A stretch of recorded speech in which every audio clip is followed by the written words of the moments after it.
धौलपुर जिले के जवाहर नवोदय विद्यालय में अमृत महोत्सव के तहत चल रहे कार्यक्रमों में नवोदय विद्यालय समिति द्वारा राजस्थान के 2 जिलों के विद्यालय को चयनित किया था, जिसमें विभाजन के भयावहता की प्रदर्शनी के लिए जवाहर नवोदय विद्यालय धौलपुर को भी चयनित किया गया था। भयावहता पर प्रदर्शनी का आयोजन किया गया, जिसमें एक से बढ़कर एक प्रदर्शनी को विद्यालय में पढ़ने वाले बच्चों ने जानकारी दी कि हमको किन परिस्थितियों में आजादी मिली है। कार्यक्रम का शुभारंभ विद्यालय प्राचार्य भूपेंद्र शर्मा, पूर्व सैनिक प्रणव मुखर्जी द्वारा मां सरस्वती के समक्ष दीप प्रज्वलित कर किया गया।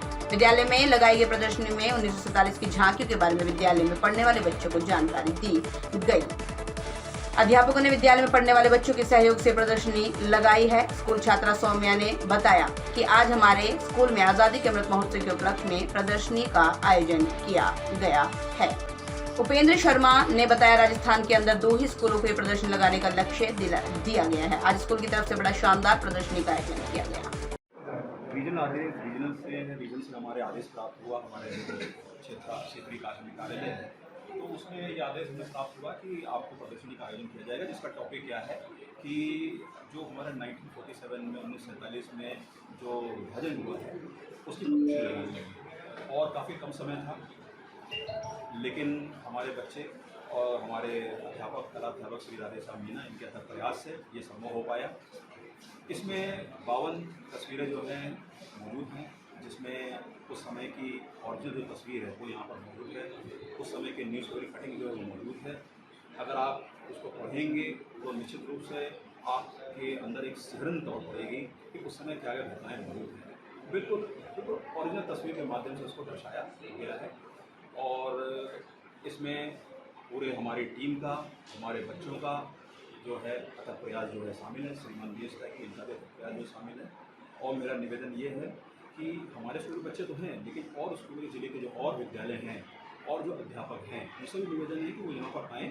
बहुत ही अच्छी जानकारी, बहुत अच्छी इन्फॉर्मेशन, वैल्यूएबल इन्फॉर्मेशन यहाँ पर मौजूद है और उनको दिखाएं, ताकि उन बच्चों को, आज की जनरेशन को भी ये पता चले कि उस समय क्या क्या दर्द हमारे देश ने झेला है।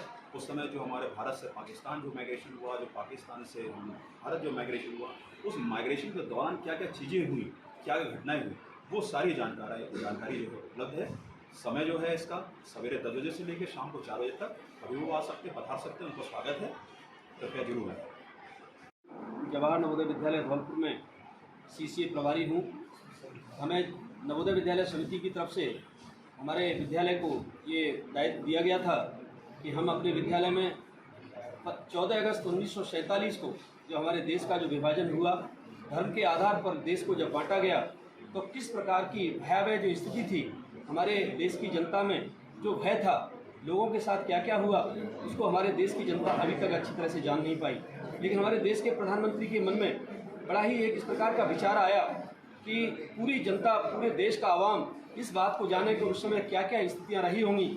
लेकिन उस समय जो भी नेतृत्व था या उस समय जो भी इतिहासकार थे, उन्होंने इस चीज़ को पूरी तरह से देश के लोगों को जानने का मौका नहीं दिया। ये बहुत अच्छी पहल है कि इसके माध्यम से सभी देश के लोगों को, ये हमारे आदरणीय प्रधानमंत्री महोदय, देश के राष्ट्रपति महोदय और अन्य लोग ये आह्वान कर रहे हैं कि पूरे देश का आवाम इन सब चीज़ों को जाने कि सन 1947 में हमारे देशवासियों के साथ क्या क्या हुआ और उनको किस प्रकार की समस्याओं का समाधान झेलना पड़ा। इसी श्रृंखला में हमारा जवाहर नवोदय विद्यालय इस प्रकार की एग्जीबिशन लगा रहा है। हमारे कार्यवाहक प्राचार्य महोदय दोनों को यह निर्देश हुआ और अल्प समय में हमारे कला शिक्षक श्री राधेश्याम मीणा जी, मैं सीसीए प्रभारी स्वयं श्री राधेश्याम मीणा जी, उन्होंने अथक प्रयास से ये प्रदर्शनी का आयोजन किया है।